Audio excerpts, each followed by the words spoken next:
కుర్చీలోకి రాగానే నిధులు లేవు, లంక బిందెలు అనుకున్నాం, కుండలు ఖాళీ ఉన్నాయి. మళ్ళీ నీకు ఆ తెలివి ముందేడికి పోయింది? నువ్వు ఒక జాతీయ పార్టీకి నువ్వు ఒక అధికారంగా నువ్వు ఇక్కడ రాష్ట్రంలో అధికారంలో ఉన్నావు కదా, మళ్ళీ నువ్వే ముఖ్యమంత్రి అని చెప్పి చలామణి అయ్యావు కదా, ప్రచారం చేసావు కదా, మళ్ళీ నీకు ఆ రోజు తెలియదా తెలంగాణ రాష్ట్రంలో డబ్బులు ఉన్నాయా లేదా, నీ జీతం ఎంత, నీకు ఎట్లా ఉంది తెలంగాణలో అని తెలియకుండానే నువ్వు తులం బంగారం ఇస్తావని చెప్పి హామీ ఇచ్చావా? అంటే అమాయక ప్రజలను మోసం చేసినట్టే లేదా? ఈ రోజే కాదు, స్వాతంత్రం రాక ముందు నుంచి ఇప్పటి వరకు కూడా ఈ కాంగ్రెస్ నాయకులు ప్రతి ఒక్కరు ప్రజలను మోసం చేశారు. కేవలం వాళ్ళ సత్తా కోసము, వాళ్ళ స్వార్థాల కోసం ప్రజలను మోసం చేసి ఓట్లు తీసుకుంటూ ప్రజలను ఇప్పటికీ కూడా మీరు తన్నుకోండి, మీరు చావండి, మీరు బాధపడండి అని చెప్పి వదిలేశారంటే దానికి కారణం ఈ కాంగ్రెస్ నాయకులే. అయితే వక్ఫ్ వల్ల నిజంగా ముస్లింలకు అన్యాయం జరుగుతుందని మీరు అనుకుంటున్నారా? జరగట్లేదండి, అస్సలకి జరగదు. నేను మీ ద్వారా ప్రతి ఒక్కరికి కూడా చెప్పాలనుకుంటున్నాను, పేద ముస్లిం ప్రజలకు న్యాయం జరగడానికి వక్ఫ్ బోర్డ్ బిల్లులో సవరణ జరిగింది. మీరు అన్నట్టుగా నిజంగా కూడా వక్ఫ్ బోర్డ్ అంటే ఏంది అంటే అంటే నీ భూమిని నువ్వు దానం చేసి కేవలం ముస్లిం కమ్యూనిటీకి అంటే ముస్లిం ప్రజలకు మంచి జరగాలని చెప్పి దానాలు చేసి కొంతమంది మరణిస్తారు, లేకపోతే మీ పూర్వీకులు వాళ్ళకి దానాలు చేశారు, ఆ దానంలో ఉన్న భూమియే వక్ఫ్ బోర్డ్ భూమి అని అంటారు. ఆ వక్ఫ్ బోర్డ్ భూమి ఆస్తులు అందులో మూవబుల్ ఉంటాయి, అంటే ఒక కమర్షియల్ కాంప్లెక్సే కావచ్చు, భూమియే కావచ్చు, ఏదైనా కావచ్చు, నువ్వు దానం చేసావు. ఆ దానం నుంచి వచ్చిన డబ్బులే గాని ఆ భూమియే గాని కేవలం ముస్లిం ప్రజలకు మాత్రమే చెందుతుంది. ఆ ముస్లిం ప్రజల బాగు వాళ్ళకే అంటే మంచి చేయడానికి మాత్రమే చెందుతుంది. అందులో మంచి చేయడానికి అంటే మద్రాసాలకి, మస్జిద్లకి, మాస్కులకు, కబ్రస్థాన్లకి వీటికి మాత్రమే ఆ వక్ఫ్ బోర్డ్ భూములు చెందుతాయి అన్నది అది క్లారిటీ. కానీ నిజంగా కూడా అట్లా జరుగుతుందా? నేను ఈ రోజు మిమ్మల్ని నార్మల్ గా అడుగుతున్నా, క్యాజువల్ గా. సరే, రాజకీయాలు అవన్నీ పక్కన పెట్టేద్దాం. దేవాదాయ శాఖ భూములు ఉన్నాయి, గుడులు ఉన్నాయి. మనం గుడికి వెళ్తాం, హుండీలో డబ్బులు వేస్తాం. ఆ హుండీలో వేసిన డబ్బులతోటి ఆ డబ్బులతోటి గుడి నడుస్తుంది. దేవాదాయ శాఖ గుడి నడుస్తుంది. అక్కడ ఉన్న పంతులకి, అక్కడ ఉన్న క్లీనింగ్ స్టాఫ్ కి వాటికి వేస్తారు. మళ్ళీ పండుగలకు, పబ్బాలకు, జాతరలు అవన్నీ చేస్తారు, ఉత్సవాలు చేస్తారు, బ్రహ్మోత్సవాలు చేస్తారు. దాని తర్వాత అన్నదానాలు చేస్తారు. అక్కడ ఉన్న పిల్లలకి స్కూళ్ళు వేద పండితులని చదివిపిస్తారు. ఇవన్నీ దేవాదాయంలో మనం వేసిన హుండీలో మనం వేసిన డబ్బులతోని ఇవన్నీ నడుస్తుంది రాష్ట్ర వ్యాప్తంగా. అది మన హిందూ ధర్మంలో దేవాదాయ శాఖ భూములు దేవాదాయ శాఖ వాళ్ళు చేస్తారు. ఇది చేసిన తర్వాత కూడా మిగిలిన డబ్బులు ప్రభుత్వం తీసుకుంటది. అవునా కాదా? ఇది నేను అనేది కాదుగా, ఒక బీజేపీ కార్యకర్తగా అది నిజం. అంటే నీ డబ్బు నా డబ్బు, నేను హుండీలో నా దేవుడు కోసం వేసిన డబ్బు రాష్ట్ర ప్రభుత్వం మన దానికి అన్నిటికీ వాడుకున్న తర్వాత రాష్ట్ర ప్రభుత్వం తీసుకున్న తర్వాత దాన్ని మన దేశంలో ఉన్న ముస్లింస్ కి కూడా పంచిపెడుతుంది. ఆ డబ్బుల నుంచి ముస్లింస్ కి కూడా పోతుంది. అవునా కాదా? అందులో మన స్వార్థం ఏమీ లేదు కదా. మనం ఏ రోజైనా దానికి క్యాండిల్ ర్యాలీలు చేసామా? మేము దానికి అగేన్స్ట్ అని చెప్పి మాట్లాడామా? మాట్లాడలేదు. ఇది కాక మీకు ఇంకొకటి చెప్తా. అదే దేవాదాయ శాఖ వాళ్ళు మన గుడిలలో ట్యాక్సులు కడతాం, ప్రాపర్టీ ట్యాక్స్ కడతాం, ఇన్కమ్ ట్యాక్స్ కడతాం, ఎలక్ట్రిక్ బిల్ కడతాం, వాటర్ బిల్లు కడతాం, ఇంకా జిఎస్టీ కూడా మనం కడతాం. మన దేవాదాయ ప్రతి ఒక్క గుడి కడతది ఇది. మళ్ళీ అదే వక్ఫ్ బోర్డు ఉంది. మీరు అన్నట్టుగా లక్షల ఎకరాల భూములు వక్ఫ్ బోర్డు లో ఉన్నాయి. దాన ధర్మాలు ఔరంగజేబ్ కాలం నుంచి దాన ధర్మాలు చేసిన భూములు ఉన్నాయి. అవి కేవలం మద్రాసాలకు, మస్జిద్లకి, కబ్రస్థాన్లకి, మాస్కులకు మాత్రమే వాడుకోవాలి, పేద ముస్లిం మంచి కోసమే వాడుకోవాలి అని అంటున్నాం. మళ్ళా ఇప్పటికీ కూడా నువ్వు నేను కట్టిన ట్యాక్సులలో నుంచి ఆ మస్జిద్లలో పనిచేసే మౌలానాలకు జీతాలు ఎందుకు ఇస్తున్నాం? గవర్నమెంట్ ఎందుకు కడుతుంది జీతాలు? నువ్వు హజ్కి పోవాలంటే కూడా గవర్నమెంట్ ఎందుకు కడుతుంది? నువ్వు రంజాన్ లో పండుగ చేసుకోవాలంటే కూడా గవర్నమెంట్ ఎందుకు కడుతుంది? నీకు కబ్రస్థాన్లు క్లీన్ చేయాలంటే కూడా గవర్నమెంట్ ఎందుకు వాటిని మొత్తం క్లీన్ చేస్తుంది? ఇప్పటికీ కూడా నీకు కరెంట్ బిల్ ఎందుకు లేదు? నీకు జిఎస్టీ ఎందుకు లేదు? నీకు ప్రాపర్టీ ట్యాక్స్ ఎందుకు లేదు? నీకు ఇన్కమ్ ట్యాక్స్ ఎందుకు లేదు? అంటే వక్ఫ్ బోర్డ్ లో ఏమీ లేదు. మళ్ళా దాని తర్వాత వక్ఫ్ బోర్డ్ లో ఉన్న లక్షల ఎకరాల భూములు, లక్షల కోట్ల రూపాయల పైసలు అవి కేవలం ముస్లిం ప్రజలకే చెందుతాయి అని చెప్తున్నారు. రాష్ట్ర ప్రభుత్వంలో దానికి హక్కు లేదు. అందులో నుంచి ఒక్క రూపాయి కూడా నీకు రాదు, నీకు నాకు ఎవరికి రాదు, పేద ముస్లిం ప్రజలకు కూడా రాదు. అది కేవలం వక్ఫ్ బోర్డ్ లో ఉన్న వాళ్ళకి మాత్రమే చెందుతుంది. సరే, ఇది కూడా పక్కకు పెడతాం. హిందువులు వేరు, ముస్లింస్ వేరు అని అనుకుందాం. మళ్ళా వక్ఫ్ బోర్డ్ కి చెందిన భూములు ముస్లిం ప్రజలకు చెందాలి కదా. అదే మన భూములు దేవాదాయ భూములు అని అంటే ఇప్పుడు పంతులకి పురాణాలు నేర్పించడానికి వాటికని స్కూల్స్ నిర్వహిస్తారు. అలాగే ఆశ్రమాలు ఉంటాయి. దాంతో పాటుగా అదే తిరుపతి, యాదగిరిగుట్ట లాంటివి ఉంటే నిత్య అన్నదానం అని చెప్పి పొద్దున లేసే ఉన్నవాడైనా లేనివాడైనా మీరు అక్కడికి పోతే కడుపు నిండా బతకగలుగుతారు అన్న ఆసరా మన దేవాదాయ వాళ్ళు కల్పిస్తున్నారు. మళ్ళీ అదే వక్ఫ్ బోర్డ్ భూములు ఎందుకు కల్పించలేకపోతున్నాయి? ఇవాళ కూడా ముస్లిం ప్రజలు ఎందుకు మురికివాడలలో బ్రతుకుతున్నారు, ఇవాళ కూడా ముస్లిం ప్రజలు చిన్న చిన్న రూమ్లలో ఎందుకు బ్రతుకుతున్నారు, ఇవాళ కూడా ముస్లిం ప్రజలు ఎలాంటి ఎడ్యుకేషన్ లేకుండా చదువు సంధ్య లేకుండా రోడ్ల మీద ఆవారాగా ఎందుకు తిరుగుతున్నారు, మెకానిక్ పనులు ఎందుకు చేస్తున్నారు, పండ్లు కూరగాయలు ఎందుకు అమ్ముకుంటున్నారు. అదే చిత్తశుద్ధి ఉన్న ఓవైసీ 15 నిమిషాలు చీకట్లో బ్రతకండి అన్న ఓవైసీ అదే వేల లక్షల ఎకరాల భూములని ఈ రోజు ఎందుకు ఒక ముస్లిం కాలనీ అని కట్టలేదు, ఎందుకు నా ముస్లిం ప్రజలందరూ కూడా మంచిగా బతకాలి అని చెప్పి మంచిగా డబుల్ బెడ్రూమ్ ఇల్లు కట్టి వాళ్ళకి ఎందుకు పంచట్లేదు. ఒక స్టేడియం కట్టు, నీ పేద ముస్లిం ప్రజలకి మంచిగా స్టేడియంలో స్పోర్ట్స్ నేర్పియాలని స్పోర్ట్స్ స్టార్స్ ని చెయ్యి, ఒక సాఫ్ట్వేర్ కంపెనీ పెట్టు, నీ పేద ముస్లిం ప్రజలకు చదువులు చెప్పు, వాళ్ళకే ఉద్యోగాలు ఇయ్యి, అక్కడ ఒక షాపింగ్ మాల్ పెట్టు, అక్కడ ఉద్యోగస్తులను మొత్తం నీ ముస్లింస్ నే పెట్టుకో. మళ్ళీ నువ్వు అవన్నీ ఎందుకు చేయట్లేదు? ఒక ఆసుపత్రి కట్టు, ఓవైసీ ఆసుపత్రి అని చెప్పి ప్రైవేట్ గా కట్టుకున్నాడు, డబ్బులు వసూలు చేస్తున్నాడు కదా. నీకు చిత్తశుద్ధి ఉంటే వక్ఫ్ బోర్డు లో ఒక పేద ముస్లిం ప్రజలకి ఆసుపత్రి కాదు, this is only for Muslims అని బోర్డు పెట్టుకో. ఏ ఒక హిందూ రాడు అక్కడికి, నువ్వు ఉట్టి ముస్లిమ్స్ కే చేసుకో. నువ్వు ఒక కాలనీ కట్టు, ఓవైసీ కాలనీ అని పేరు పెట్టుకో, ముస్లిం కాలనీ పెట్టుకో, వక్ఫ్ బోర్డ్ కాలనీ అని పెట్టుకో. ఎవరు రాడు, ఉట్టిని ముస్లిం ప్రజలే బాగుపడని. ఎందుకు కావట్లే? ఇప్పటికీ కూడా ఎందుకు కావట్లే? దానికి కారణం ఏంది? వక్ఫ్ బోర్డ్ పేరు పైన మొత్తము దండిగా దోచుకొని తిని ఓవైసీ లాంటి వాళ్ళు మాత్రమే రాజ్యం ఏలాలి, వాళ్ళే రాజభోగాలు అనుభవించాలి, వాళ్ళే ప్యాలెస్లు దాంట్లో అందులో మెహల్లల్లో బ్రతకాలి. కానీ నా కోసం ఓట్లేసిన వాళ్ళు, నా కోసం చావడానికి కూడా రెడీగా ఉన్న ముస్లిం ప్రజలు మాత్రం మురికివాడలలో బ్రతకాలి. వాడు మురికివాడలలో బ్రతికినన్ని రోజులు నేను రాజుగా బ్రతుకుతా. వాడు ఒకవేళ చదువుకొని వాడు మంచిగా అయిపోయాడు అనుకో, నాకు ఓటేయడు, కాబట్టి వాళ్ళు మంచిగా ఆగకూడదు, వాళ్ళందరూ అలాగే బ్రతకాలి అని చెప్పి ఒక దురుద్దేశంతో ఇన్ని సంవత్సరాల తర్వాత కూడా ముస్లిం ప్రజలను ఎదగనివ్వట్లేదు అని అంటే ఓవైసీ లాంటి వాళ్ళు, రాహుల్ గాంధీ లాంటి వాళ్ళు మాత్రమే. అయితే భారత్ లో ఉన్న ముస్లిమ్స్ పాకిస్తానీ వాళ్ళతోని వైవాహిక సంబంధాలు కూడా ఉన్నాయి. అయితే ఇప్పుడు వాళ్ళని సడన్ గా మనం వెళ్ళిపో అనడం అనేది కరెక్టే అంటారా? అసలు వైవాహిక సంబంధాలు పెట్టుకోవాల్సిన అవసరం ఏముందండి? అంటే మన భారతదేశంలో ఎవరు లేకనా? అమ్మాయిలకు అబ్బాయిలు దొరకనా, లేకపోతే అబ్బాయిలకు అమ్మాయిలు దొరకకనా? అంటే వాళ్ళకి ఇప్పటికీ కూడా భారతదేశంలో బ్రతుకుతూ కూడా భారతదేశం మీద ప్రేమ లేదు వాళ్ళకి. వాళ్ళకి ముస్లిమ్స్ అన్నదే ఒక్కటే మైండ్ లో ఉండిపోయింది. కానీ వాళ్ళకి తెలియంది ఏంది అంటే మన భారతదేశంలో పుట్టిన వాళ్ళందరూ కూడా హిందువులే. భారతదేశంలో హిమాలయాల నుంచి కన్యాకుమారి వరకు పుట్టిన వాడంతా కూడా హిందువే.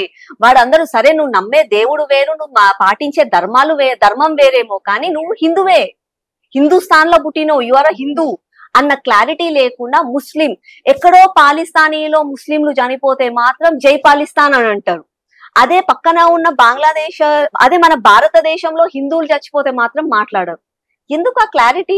అంటే వాళ్ళకు ఓన్లీ ఆ ముస్లిం ప్రేమ. నేను అందుకే అంటున్నా మీ ద్వారా ఇందాక ఓవైసీని అడిగాను కదా, అసలు నిజంగా కూడా నువ్వు భారతదేశీయులేనా, లేకపోతే నీ కేవలం నీ అజెండా ముస్లిము, నీ అజెండా కేవలము టెర్రరిస్టులను కాపాడడం, జిహాదీని కాపాడడము, ఇదేనా నీ ఎజెండా? పాలిస్తానీ కోసం మాట్లాడిన వాడివి భారతదేశంలో జరిగిన ఉగ్రదాడి గురించి ఎందుకు మాట్లాడలేదు?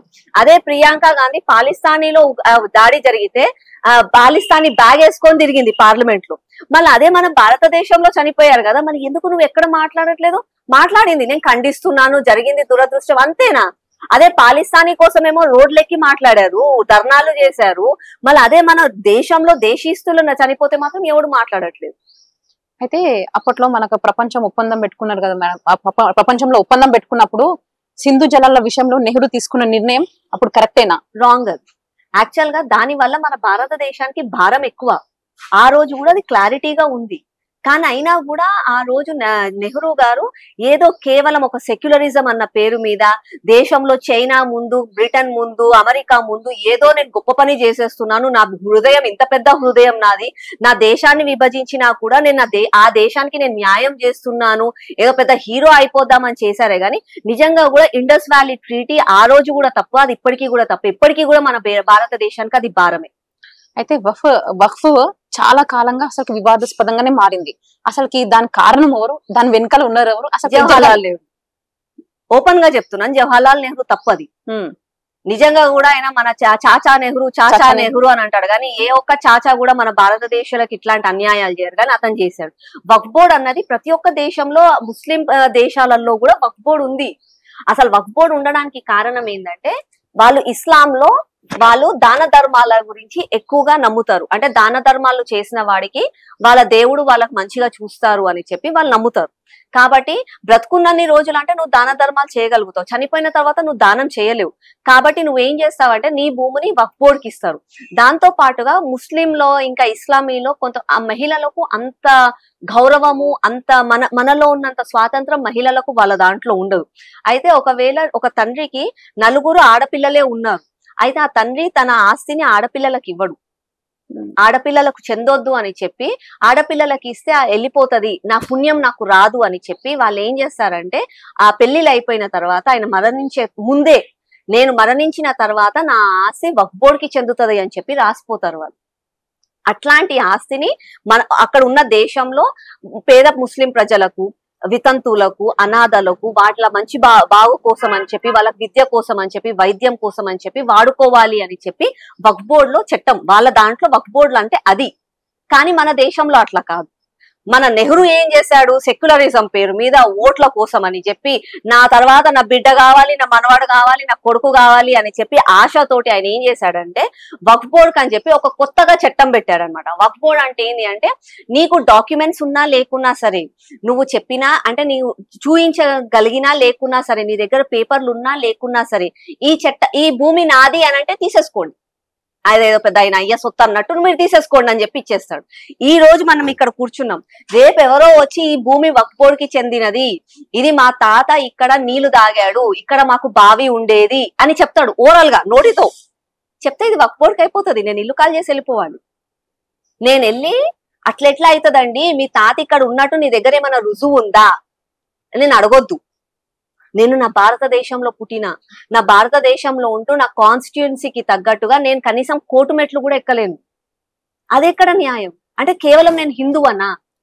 ఈవెన్ ముస్లిమ్స్ కూడా ఒకవేళ ముస్లిం భూములు తీసుకోవాలి అని అనుకుంటే కూడా తీసుకోలేదు. అది వక్ఫ్ బోర్డ్ అని అనగానే వాళ్ళకి చెందాల్సిందే. అంత ఘోరమైన చట్ట సవరణలు చేసింది ఎవరు? నెహ్రూ.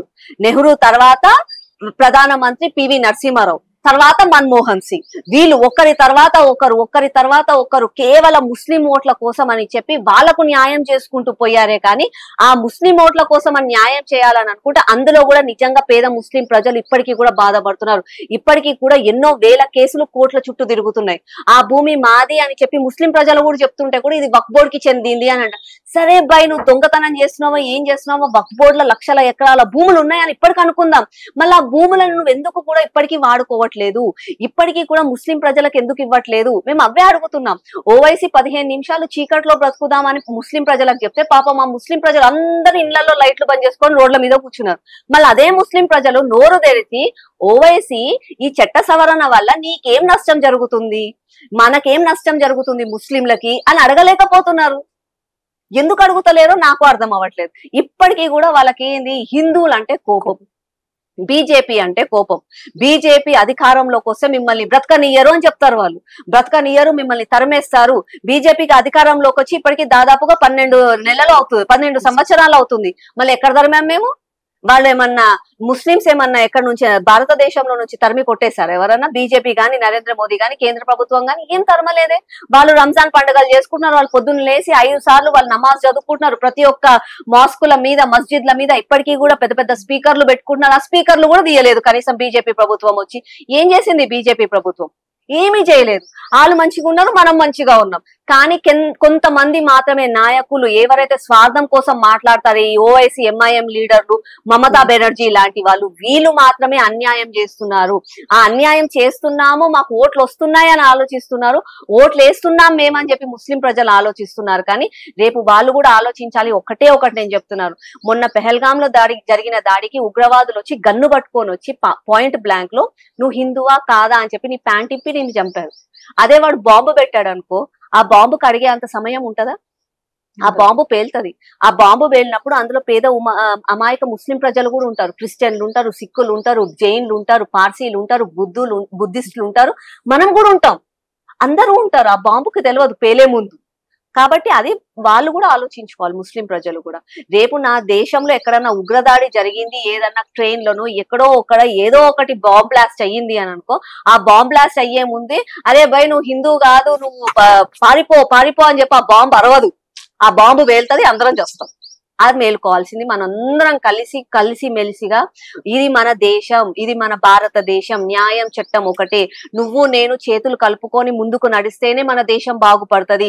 అంతేగాని నీ స్వార్థానికి నువ్వు పనిచేసి నా స్వార్థానికి పనిచేసి నా ఇంటి లోపల నేను బాగున్నాను అని అంటే నీ ఇల్లుని కూడా కూల్చేసి ఒక రోజు ఒకడు వస్తాడు. అది ఎక్కడో లేదు, దగ్గరలోనే ఉంది. కాబట్టి ఇప్పటికైనా అందరం కలిసి ముందుకెళ్ళాలి. అయితే పాక్ పై అసలు భారతదేశంపై కాలు దువ్వకూడదు అంటే ఏం చేయాలి అసలు? మనం ముందస్తు జాగ్రత్త ఏం తీసుకోవాలి? మన దేశంలోనే ఉన్న కొంతమందిని దేశ ద్రోహులను తరిమి కొట్టేయాలి. పొద్దున లేసి మన దేశంలో ఉంటాడు, మన దేశం తిండి తింటాడు, మీలాగా నాలాగా పన్నులు కడితే అదే రోడ్ల పైన తిరుగుతాడు, అదే తిండి తినుకుంటూ బతికేవాడు జై పాకిస్తాన్ అని అంటాడు, ఏమంటారు ఐ లవ్ పాకిస్తాన్ అని అంటాడు. పాకిస్తానీ వాడు మన భారతదేశంలోకి వస్తే తప్పేంటి అని మాట్లాడతాడు. ఈ రోజు ఉగ్రదాడి జరిగిన తర్వాత నరేంద్ర మోదీ గారు ఎంటర్టైన్మెంట్ గురించి అని చెప్పి సినిమా వాళ్ళు అంటే మూవీ యాక్టర్లు కేవలం వాళ్ళ జీవన కోసం అని చెప్పి డబ్బుల కోసం అని చెప్పి మన భారతదేశంలోకి వచ్చి యాక్టింగ్ చేస్తున్నారు, జాబ్స్ చేస్తున్నారు. అట్లాంటి వాళ్ళు ఎవరు రావద్దు, వీసాలు రద్దు చేశాము అని అంటే పెద్ద బాలీవుడ్ సెలబ్రిటీస్ అందరు అయ్యో మొయ్యో అని చెప్పి మోతుకుంటున్నారు. అరే పాకిస్తాన్ వాడు ఎందుకు రావాలి? మన దేశంలో లేరా మంచి మంచి యాక్టర్లు లేరా? అట్లాంటి వాళ్ళని డెవలప్ చేయండి. నీకు యాక్టర్లు కనిపించకపోతే యాక్టింగ్ స్కూల్స్ పెట్టండి, చాలా మంది ఉన్నారు మన దాంట్లో టాలెంట్ ఉన్న వాళ్ళు. అట్లాంటి హీరోలాగా చేయండి. చేత కాదా? పాకిస్తాన్ వాడే కావాలా మనకి? మన దేశంలో అందంగా లేదా హీరోలు హీరోయిన్లు? ఆ పాకిస్తాన్ వాడినే తీసుకొచ్చి యాక్టింగ్ చేస్తామంటాడు. ఎందుకు చేస్తాడు నాకు అర్థం కాదు. ఇట్లాంటి సెలబ్రిటీస్ కూడా మార్చుకోవాలి. ఎట్లయితే ఈ సెలబ్రిటీస్ మనము జరుపుకునే దాంట్లో కాలుష్యం అవుతుంది, మనం జరుపుకునే పండుగలలో అన్యాయం జరిగిపోతుంది, కాలుష్యం అయిపోతుంది, నీళ్లు కాలుష్యం అయిపోతుంది, గాలి కాలుష్యం అయిపోతుంది, కుక్కలు భయపడుతున్నాయి, జంతువులు భయపడుతున్నాయి, మేకలు భయపడుతున్నాయి అని చెప్పే వాళ్ళు బయటికి వచ్చి ఇవి కూడా చెప్పాలి. మన భారతదేశంలో అసలు చెప్పాలంటే విచ్చల విడిగా టాలెంట్ ఉంది. ప్రతి ఒక్కరు కూడా హీరో, ప్రతి ఒక్కరు కూడా నాయకుడు, ప్రతి ఒక్కరు కూడా సంగీతకారుడు, ఎంతమంది ఉన్నారు మన భారతదేశంలో. నీకు నిజంగా దమ్ము ఉంటే అట్లాంటి నాయకులని, అట్లాంటి ఆర్టిస్టులని, అట్లాంటి సింగర్స్ ని పైకి తీసుకురా. అంతేగాని నీకు కేవలం నీకు నోరుంది కదా వాగడానికి అని చెప్పి కేవలం సనాతన ధర్మంని చేస్తూ కేవలం మన భారతదేశంలో ఉన్న హిందూ ముస్లింలను విభజిస్తూ నీ సొంత లాభాల కోసం ఉండాలి అని అనుకుంటే అవసరం లేదు. నీకు కూడా పాకిస్తాన్ ఇష్టమైతే వెళ్ళిపో. చాలా మంది హీరోలు ఉన్నారు, పొద్దున లేసి పాకిస్తాన్ జపం చేస్తారు. వెళ్ళిపోండి. ఎందుకుంటున్నారు బ్రతికి ఇక్కడ? ఎవరు ఆయన? ఆమీర్ ఖాన్ లాంటి పెద్ద హీరో, చెప్పాలి అంటే నిజంగా కూడా వెరీ టాలెంటెడ్ హీరో. అట్లాంటి హీరో అప్పుడు ఏదో బీఫ్ గురించి ఏదో గొడవ అయితే మా వైఫ్ కి ఇంటాలరెంట్, మా వైఫ్ బతకలేకపోతుంది, మా భార్య నేను ఎలా బతకాలి భారతదేశంలో అంటుంది అని అంటే వెళ్ళిపో. మళ్ళీ ఎవడాపాడు? ఎవడన్నా ఆపాడా? వెళ్ళిపో. నువ్వు భారతదేశంలో ఉంటావు, నువ్వు భారతదేశంలో సినిమాలు తీస్తావు, నువ్వు భారతదేశంలో ఉన్న వాళ్ళు నీ సినిమాలు చూసి ఆ డబ్బులతోటి నువ్వు బతుకుతావు. మళ్ళీ అదే భారతదేశాన్ని తిడతావు, అదే భారతీయులను తిడతావు. మళ్ళీ నువ్వు ఎందుకుంటున్నావు ఇక్కడ? సమయం ఇప్పటికైనా ఆసనమైంది. నిజంగా కూడా మీలాంటి వాళ్ళు మనము అందరం కూడా మేలుకోవాలి. మీ చుట్టుపక్కల కూడా గ్రహించాలి. ఒకవేళ తప్పు జరుగుతుంటే పోలీసులకో ఎవరికో ఒకరికి ఇన్ఫర్మేషన్ ఇవ్వాలి. నా దగ్గర తప్పు జరిగింది అని చెప్పి మనం ఒక్కరం కూడా సైనికుల్లాగా పని చేయాలి. దేశం బార్డర్లలో ఆ సైనికులు ఎలాగైతే పని చేస్తున్నారో పొద్దున్న నుంచి రాత్రి వరకు మనం కూడా పని చేయాలి. ఎందుకంటే ఇది దేశ రక్షణ. ఇది నా స్వార్థమో నీ స్వార్థమో బీజేపీయో కాంగ్రెసో కాదు, నా పిల్లల స్వార్థం. రేపు నా పిల్లలు నా దేశంలో బ్రతకాలి అని అంటే ప్రతి ఒక్కరం కూడా కష్టపడాలి. అయితే చివరి ప్రశ్న అక్క, పాక్ తో భారతదేశానికి యుద్ధం వస్తుందా రాదా? డెఫినెట్ గా రావాలి. పాకిస్తాన్ కి పోయి అక్కడ ఉన్న ఉగ్రవాదులను చంపాలి. పాకిస్తాన్ కి చెప్పాలి, అరే నీకు అంటే భారతదేశంకి వచ్చి కాశ్మీర్ నాది అని అంటే చంపి పడేస్తాం రాబాయ్ మేము అని చెప్పి మనం చెప్పాలి, గట్టిగా హెచ్చరించాలి. ఆ రోజు బాలాకోట్ లో చేసాము, ఈ రోజు కరాచీ వరకు తరిమి కొట్టాలి వాళ్ళని. దాంతో పాటుగా మన దేశంలో ఉన్న ఉగ్రవాదులని, మన దేశంలో ఉన్న దేశ ద్రోహులని కూడా తరిమి కొట్టాలి. ఎందుకు అనంటే ఒక సామెత ఉంది, మన పెద్దలు బాగా ఆలోచించి సామెతలు చెప్తారు, ఇంట్లో దొంగని ఆ ఈశ్వరుడైనా కాపాడలేడు అని చెప్పి. అట్లాంటిది మన దేశంలోనే ఉగ్రవాదులు ఉంటే, మన దేశంలోనే దేశద్రోహులు పొద్దున లేసి పాకిస్తాన్ జిందాబాద్, బంగ్లాదేశ్ జిందాబాద్, పాకిస్తాన్ జిందాబాద్ అని మాట్లాడే వాళ్ళు మన దేశంలోనే బతికితే మన దేశం ఎట్లా మంచిగా ఉంటది, ఎట్లా సురక్షితంగా ఉంటది. కాబట్టి అట్లాంటి వాళ్ళని ఇప్పటికైనా దయచేసి వెళ్ళిపోండి. మిమ్మల్ని ఎవ్వరూ ఆపట్లేదు. మీలాంటి వాళ్ళు పోతే మా దేశానికి ఒరిగేది ఏమీ లేదు. మీలాంటి వాళ్ళు పోతే మా దేశం మంచిగా ఉంటది, మా పిల్లల భవిష్యత్తు మంచిగా ఉంటది. వెళ్ళిపోండి. ఓవైసీ లాంటి వాళ్ళు, స్టాలిన్ లాంటి వాళ్ళు, ప్రకాష్ లాంటి వాళ్ళు, దియా మిర్జా లాంటి వాళ్ళు, వేల మంది, బొచ్చడు మంది ఉన్నారు. అద్దంకి దయాకర్ లాంటి వాళ్ళు, పొద్దున్నేసి ఐ లవ్ పాకిస్తాన్ అనే లాంటి వాళ్ళు, ఓవైసీ బ్రదర్స్ అందరూ వెళ్ళిపోండి. మేమందరం సురక్షితంగా బతుకుతాం. థ్యాంక్ యూ అక్క, థ్యాంక్ యూ సో మచ్. ఇదండి మరి ఆకుల శ్రీవాణి గారితో ఈ రోజు ఇంటర్వ్యూ జరిగింది. మళ్ళీ మరొక ఇంటర్వ్యూలో కలుద్దాం. అంతవరకు బాయ్.